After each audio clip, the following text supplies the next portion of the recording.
Jadi kita bagaimana mensosialisasikan, mengedukasikan anak-anak tanpa gadget. Orang tua di rumah bisa mengikuti apa yang kita lakukan.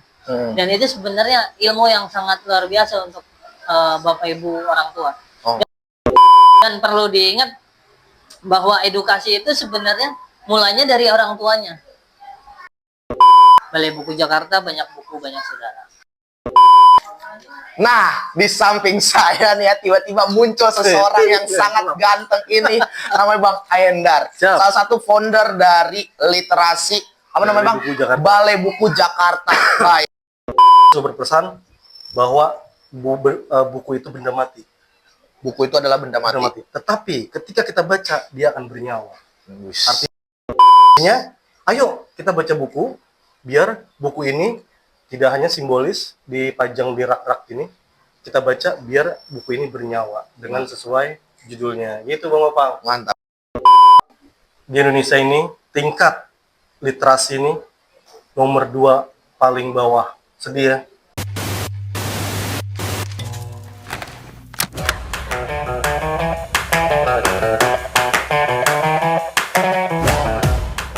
Halo, selamat pagi semuanya. Kembali lagi bersama aku Stephen Immanuel Simatupang. Di sini bersama Bang Fajar akan mengupas tuntas tentang literasi yang ada di Palmariam buku, biar supaya kita makin literasinya makin oke banget. Oke, selamat kenalan dulu sebelumnya. Ini Bang Fajar, boleh diperkenalkan diri? Aku Fajar, halo. Nama saya Fajar Alfarisi, saya Ketua Balai Buku Jakarta. Saat ini kami di Kampung Literasi Palmariam. Kampung Literasi Palmariam ini adalah bagian dari Balai Buku Jakarta di titik yang ke-10, tepatnya di Kelurahan Palmariam, Kecamatan Matraman. Nah, di titik ini punya cerita khusus, tapi jangan saya kasih tahu dulu. Saya baru kenalan. Benar. Langsung ke Stephen dulu. Oke, nah itu kalian sudah bisa dengarkan dari perkenalan dari Bang Fajar sebagai founder literasi buku di Palmariam. Oke, kita langsung masuk aja nih ke pertanyaan Bang yang pertama. Bang, boleh dong ceritain sedikit sosok di balik komunitas literasi ini? Nih, mungkin saya bisa lebih perjelas. Pertanyaannya adalah, kan ini kan udah titik ke-10 ya. Mungkin titik pertama tuh adanya di mana sih Bang? Jadi Balai Buku kita sebutannya komunitas yang memang hadir di tahun 2020. Tahun 2020 ini memang yang kita sudah tahu, dari seluruh dunia pun tahu bahwa COVID melanda di seluruh lapisan masyarakat. Dan pada saat itu penggunaan gadget juga luar biasa. Di setiap harinya anak-anak memakai gadget untuk belajar, bersekolah, dan lain-lain. Ini yang terus kita pikirkan, bagaimana kekhawatiran kita di digitalisasi ini benar-benar ada sebagai dua belah mata pisau yang luar biasa. Di satu sisi baik untuk belajar dalam arti kecepatan dan efisiensi, tapi di balik itu juga ada kenakalan remaja yang terlibat karena digitalisasi. Sekarang ada permainan online, game online dan lain-lain. Mungkin Mas Stephen juga game online ya. Benar. Jadi ada juga beberapa anak-anak yang kalau tidak memakai HP atau diambil HP-nya langsung marah ke orang tuanya. Nah, ini yang membuat kita semua, kami di Balai Buku Jakarta hadir menjaga untuk bagaimana anak-anak ini juga tetap meliterasikan semua kehidupannya mereka, dan juga yang mereka lakukan ini adalah bagian dari sebuah gerakan literasi nasional. Nah, itu yang kita memang sudah arahkan. Dan di satu titik pertama itu ada di Cakung di tahun 2020, tepatnya di 20 Agustus 2020. Itu berawal dari pos kamling. Kita coba untuk arahkan bagaimana pos kamling bisa menjadi tempat juga untuk belajar dan bermain untuk anak-anak. Oke. Tadi kan Bang Fajar sempat bahas sedikit tentang 2020, tentang kita lagi masa krisis-krisisnya lah. Kita lagi dilanda COVID kan. Yang mungkin literasi juga jadi berkurang. Mungkin juga dulu sebelum-sebelumnya memang literasi di Indonesia memang sudah banyak banget berkurang. Apalagi 2020 kita merasa masa depan kita kayaknya udah hopeless ya Bang ya. Hmm. Jadi kayak udah gak ada harapan lagi, apalagi bener kan kita dalam ekonomi apapun itu nggak bakal ada. Maksudnya kita udah pada ketakutan lah, ya kan, udah banyak terjadi apa-apa. Nah, saya mau nanya Bang, tentang mengenai literasi, upaya apa dari namanya Balai Buku di Jakarta ini biar supaya tetap di COVID tuh tetap bisa literasi itu tetap jalan seperti Ya. apa Bang? Jadi memang ini yang berbeda dari komunitas lainnya. Kalau di Balai Buku Jakarta memang kita mengedukasi anak-anak dengan cara berbeda dengan kebanyakan. Kalau memang mereka lagi sukanya gadget, kita arahkan dengan film-film edukasi atau dongeng-dongeng edukasi. Karena dongeng edukasi atau film-film edukasi itu bisa cepat mereka tangkap apa yang mereka. Satu founder lagi Bang Ayendar itu membuat mural COVID edukasi. Mural COVID edukasi. Iya, jadi mengedukasi lewat mural, lewat gambar. Oh, Jadi seperti mereka bikin COVID, gambar COVID yang menyeramkan, ada masker, pakai masker dan lain-lain. Nah, itu yang kita memang di situ terlihat perbedaan Balai Buku dengan komunitas lainnya. Dan apa upayanya adalah bagaimana kita menggerakkan literasi masyarakat dengan cara yang tadi mengedukasi dengan hal-hal dongeng edukasi, film edukasi, dan lain-lainnya, mural edukasi dan lain-lain. Jadi tetap milenial, tetap pada konsep digitalisasi, tapi masuk ke ranahnya literasi. Oh gitu. Oke, saya sih sebenarnya mau lebih nanya lebih mendalam lagi tentang edukasi. Ini pasti banyak banget kan di sini pemirsa dan kawan-kawan. Apa sih edukasi yang selalu Bang Fajar yang selalu terapkan gitu? Edukasinya tuh seperti apa sih Bang contohnya? Misalnya contoh kalau kita edukasinya kalau misalnya lagi naik motor harus pakai helm, itu kan salah satu edukasi yang lebih tepat. Contohnya gimana Bang? Memang pada saat di era sekarang, karena memang mereka tuh paling suka banget gadget. Jadi kita bagaimana mensosialisasikan, mengedukasikan anak-anak tanpa gadget. Tanpa gadget. Tanpa gadget. Jadi mereka ibaratnya meminimalisir. Kalau menghilangkan kan tidak mungkin. Dan gadget nggak mungkin dihilangkan. Iya. Meminimalisir penggunaan gadget. Jadi pada saat itu Balai Buku hadir dalam 1 sampai 2 jam itu tanpa memakai gadget. Dan 1 sampai 2 jam. 1 sampai 2 jam. Pada saat kegiatan Balai Buku tersebut, dan itu efektif dan efisien untuk mereka bermain dan belajar bersama dengan teman-teman yang lain. Nah, jadi anak kawan-kawan sobat balai yang kita sebut teman-teman sobat balai semua, itu kita punya satu kelompok gitu. Nah, dari kakak-kakaknya itu mengedukasi bagaimana caranya kita untuk meminimalisir gadget dan lain-lain. Dengan cara mengedukasi adik-adik kita dengan dongeng edukasi dan lain-lain. Itu sih yang sepertinya efektif dan tentunya menjadi sebuah harapan orang tua di rumah bisa mengikuti apa yang kita lakukan. Dan itu sebenarnya ilmu yang sangat luar biasa untuk Bapak Ibu orang tua. Dan perlu diingat bahwa edukasi itu sebenarnya mulanya dari orang tuanya. Bukan dari anak-anaknya. Harusnya dari orang tuanya. Kenapa dari orang tuanya? Kalau orang tuanya sudah membiasakan dirinya untuk mendongengkan anaknya, membacakan cerita untuk anak-anaknya, bermain bersama bagi anak-anaknya, keluarga dan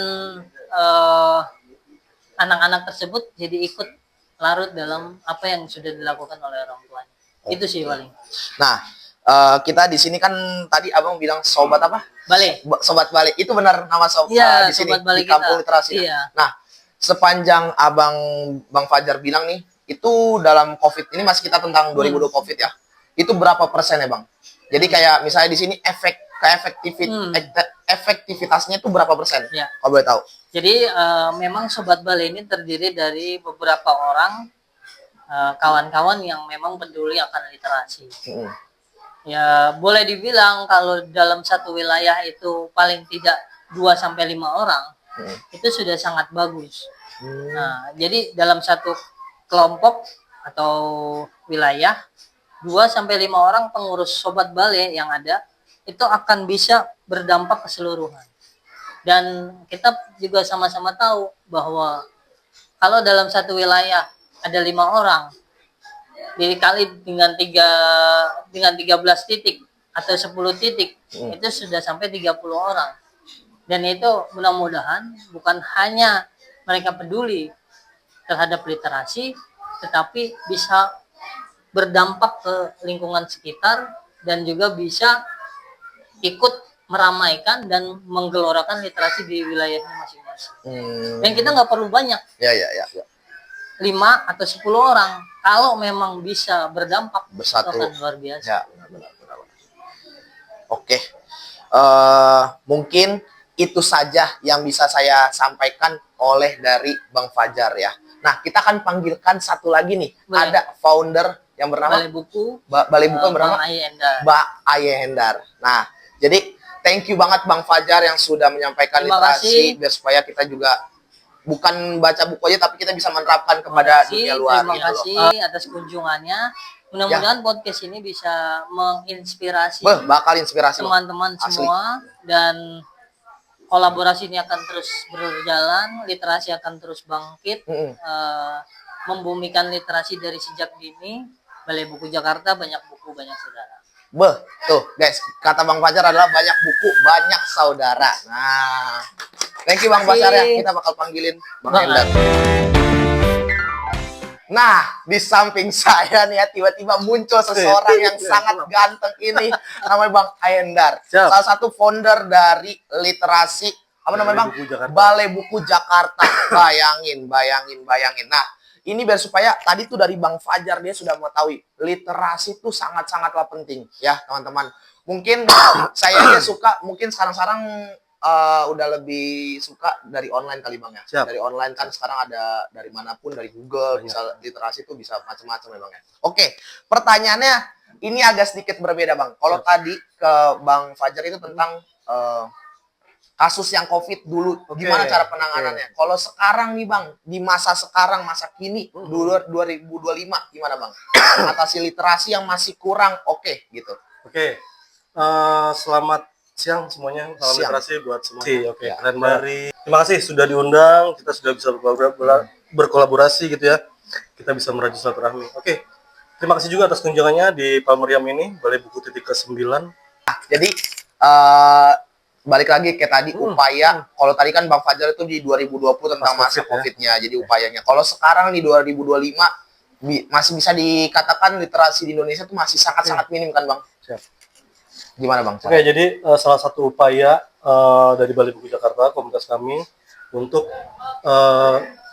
mungkin 10 tahun ke depan nih, gitu ya, setelah COVID kemarin memporak-porandakan anak-anak kita gitu ya. Nah, Balai Buku Jakarta setelah itu, kita memang 2024 ini sudah membentuk literasi masa kini, sesuai yang baju kita pakai sekarang, jadi seragam baru. Upayanya adalah yang pertama, kita berkunjung ke sekolah-sekolah. Jadi literasi digital. Oh ya. Kan sudah canggih nih sekarang. Dan ternyata memang anak sekolah itu tingkat SD dan SMP maupun SMA itu ternyata dari handphone itu ada dampak positifnya juga. Dampak positifnya ya. Nggak semua negatif ya. Benar. Jadi ada dampak positifnya. Yang itu kita ambil. Kita ambil itu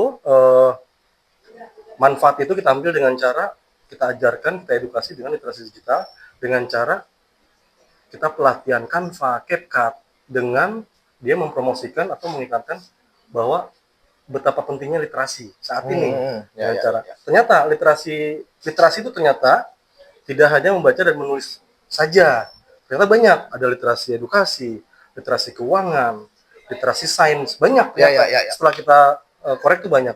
Nah di situ para murid SD sampai SMA tingkat jenjang pendidikannya itu kita ajarkan dengan cara membuat poster dengan bentuk aplikasi Canva, gitu ya.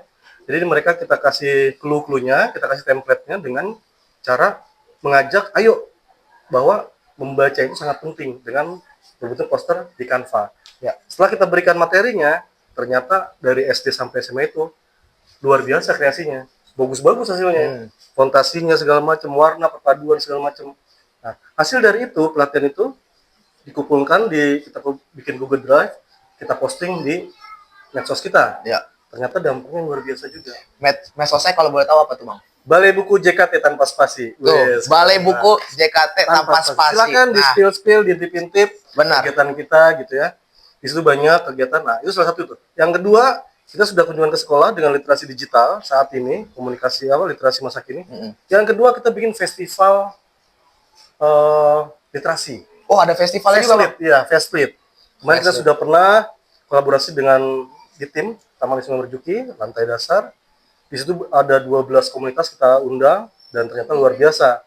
Di situ mulai kita brainstorming di situ. Ternyata teman-teman itu di digital ini keren-keren banget. Tidak hanya membaca dan menulis, semua lewat handphone bisa, e-book segala macam kan, judul apapun biar sekarang udah pada e-book. gitu ya.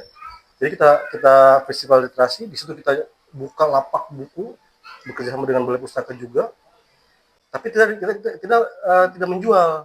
Kita tidak jualan buku di situ. Tapi silakan membaca sepuasnya di situ.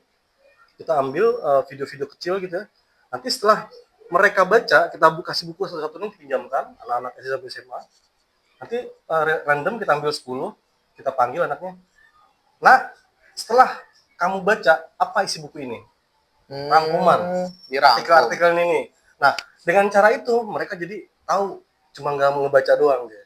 Jadi hasilnya ini Kak, dari 10 yang terbaik kita kasih 3, kita kasih coklat Silver Queen. Gitu ya. Jadi ada apresiasinya lah ya. Iya, yang lumayan bagus kita kasih 100.000 atau 50.000. Lagi-lagi kita bukan money oriented, cuman untuk membakar mereka biar semangat untuk baca. Ada dari 10 buku kita selipin 100.000, itu yang beruntung mereka dapat. Artinya dia kan sambil nyari nih, nggak boleh langsung dibuka, per lembar nanti selipan keberapa itu ada uangnya. Dari 10 buku kita kasih 5 buku 500.000. Jadi mereka bersemangat dicari per lembar, pas dia dapat seneng banget tuh. Kak, aku dapat Kak, lanjutkan, dibacanya lanjutkan.